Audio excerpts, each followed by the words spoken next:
Collaboration, collaboration or happiness. Much has been said about happiness.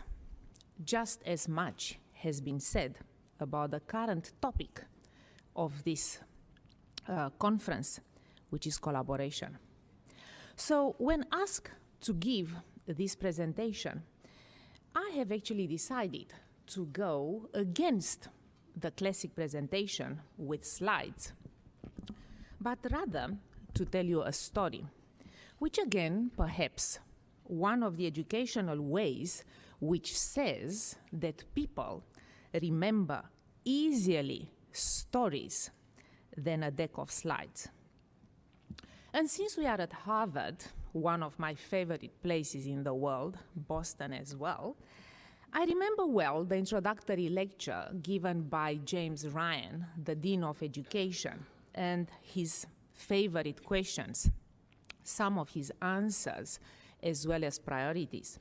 So at the end of my talk, I decided also to include my own preferred views on the topic. So before starting, and before I will start with my own story, let me ask you, what would you choose? Collaboration or happiness? And even if I think I know the answer, perhaps you can just lift your hand for one of the two. So who will choose collaboration? You better lift your hand because this is why you are here. Okay. And then who would choose happiness? Of course, all of us, we would like to be happy too. Okay, so let me tell you my story. My story is actually a real story. And it starts many years ago, in my childhood. So when I was still a child, when I was about, 6 or 7 years of age. I remember one morning, after I came back from school, that I really, really wanted to make my mother happy. I was born in an East European country. Most of you never heard about it. I was the only child, and my parents used to work very hard every day. I was a curious and ambitious child, and I would just classify myself as a good child. One day, I came back early from school and really wanted to surprise my mother. So I decided perhaps a good way would be cleaning the kitchen, laying the table, and even preparing something to eat. So as I could realize that the time was really short to make it all possible, I decided to call one of my best male friends with whom I was playing most of the times and ask him to come over to my place and help. Of course, he came gladly and quickly and happily, thinking about us playing again. Shortly after that, I have asked him, and of course, he did not really know my intentions and the task at hand. So, as I was planning different small jobs, I decided to ask him to be responsible with the cleaning, while I was busy with the table and perhaps even arranging something to eat. Of course, it was fun for me. I don't know if it was as much fun as anticipated for him. So my mother came back, and she was indeed extremely happy. So she was so happy that she rewarded me with what at the time was 5 lei, which is the equivalent of 50 cents, which allowed me to buy my 2 favorite candies.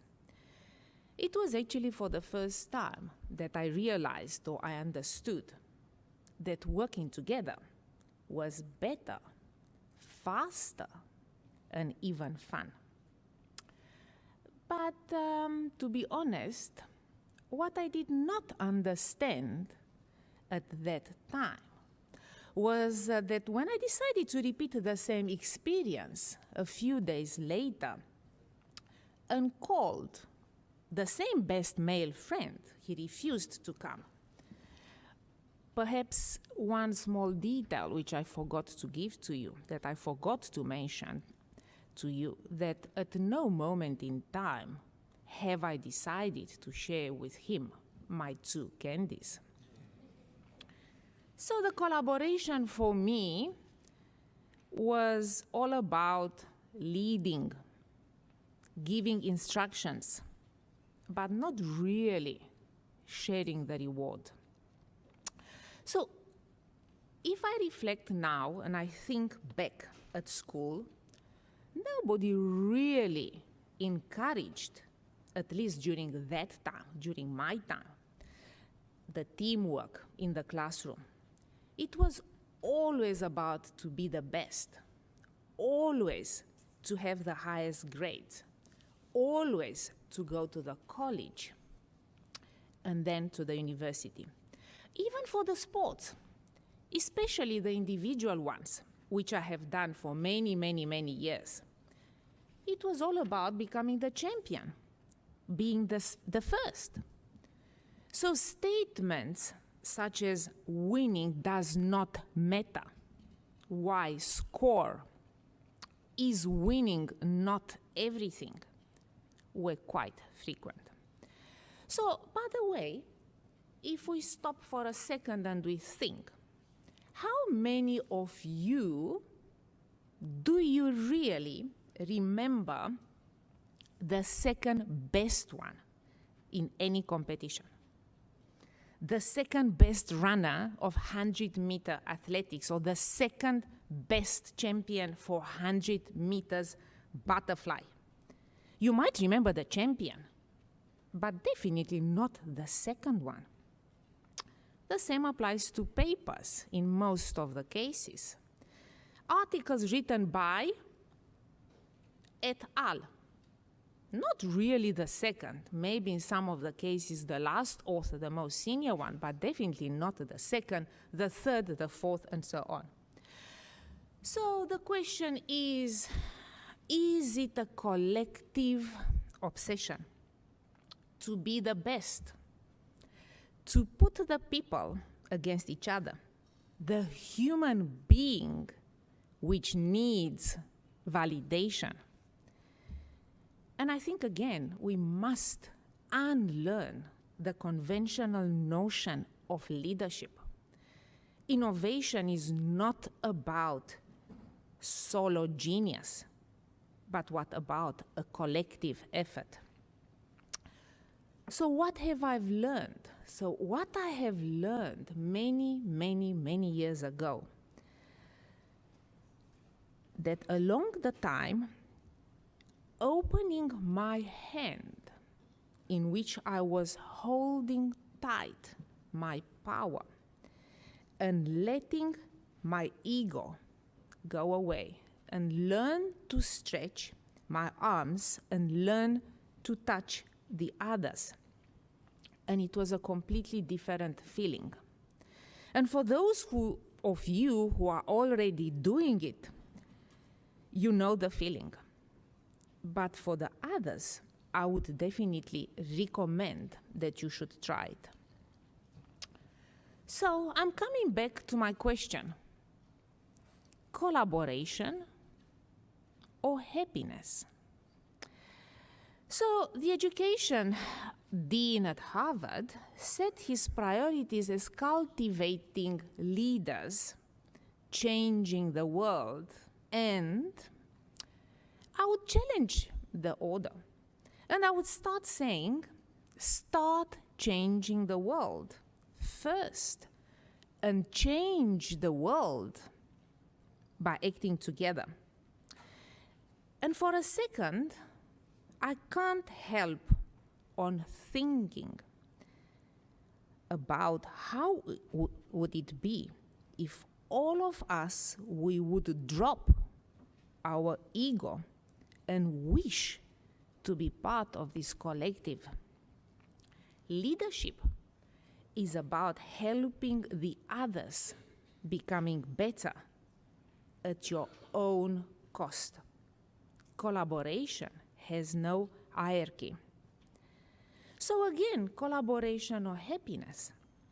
And since we are at Harvard, and so to make your choice easier, let me give you some good news. You don't need to choose. Collaboration is happiness. The longest study, since we are researchers, longitudinal study ever done following a cohort of more than 75 years was done at Harvard. Some of the peoples are still alive, so they are well in their 90s. And this study includes children and includes their children as well. So those people who have been participating in this study, they have been surveyed and followed up, and questionnaires were completed. And when they were all asked at the end, what was happiness for them? What was the most important during all their years, during all their life? The answer was extremely simple. It was based on relationships. So relationships is at the base of happiness. Not the power, not the position, but really connecting to the people. So I would say collaboration is the essence of life. I would challenge you with my own questions, which made me reflect on the collective power. In a world where we are living now, with what I would call an aggressive and sometimes impatient future, in a world where we arrive and live alone, and our time is really limited, what is important to you? How would you like to be remembered? As a kind and caring, and someone who was willing to help? And when I say willing to help, really willing to help, meaning to help. Someday you might even realize how your success depends actually on the other. And that day, you will become wiser. And it is also true that when you are no longer afraid is when you can be yourself. So what does it really matter to you? So you might be the Minister of Health, you might be the Dean, you might be the President-elect ASCO, you might be President-elect Aortic, and so on, have different functions, positions, and titles. Why? Why me? Why you? Why her? Why? There might be some other really talented people, more skilled people than me, more people with more expertise, more intelligent, that perhaps do not have those titles. So why you and why us? Because the others believed we can do it. And I know, and you know, we can't do it alone. We need all the others who are ready to help us. Aortic, you've heard about Aortic, this wonderful organization founded more than 30 years ago by some African immigrants to America with some Americans who really cared about Africa. This is what it means all together. It is all about collaboration. And I have been asked on many occasions, maybe since I was elected 2 years ago, about my strategy. What is my strategy for the organization? What is my vision? And my vision, to be honest with you, changes quite often. But one thing that I want really to share with you, whatever my final vision and strategy will be, and the time is almost running out, one thing I can assure you, one thing will not change. And this is actually collaboration. And I need you all, because I can't do it by myself. What matters to me? What mattered to me for so many years? And there were many things, of course, along, the years. And again, I believe that life has a strange way of directing you to what is really significant.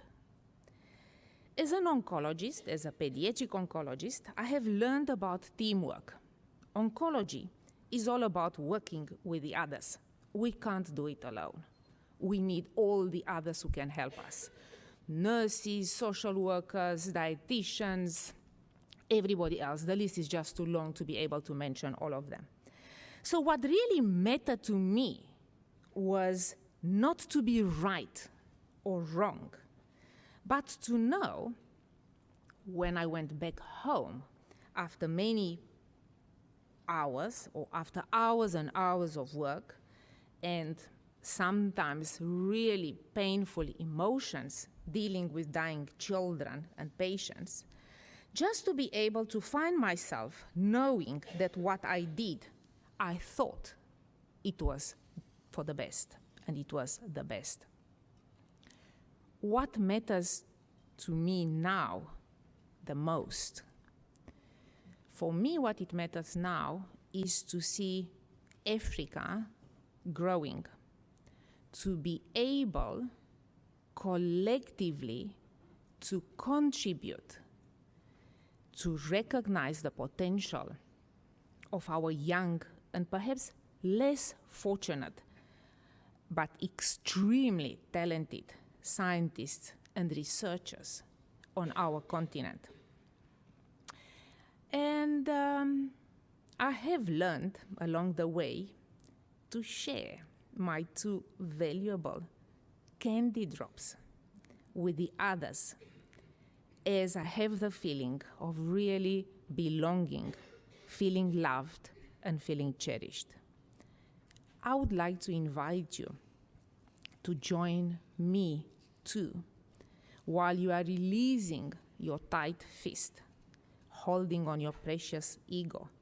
Stretch and touch the other one close to you. You might see how it will make you feel, being kind, loving, and beloved. Thank you.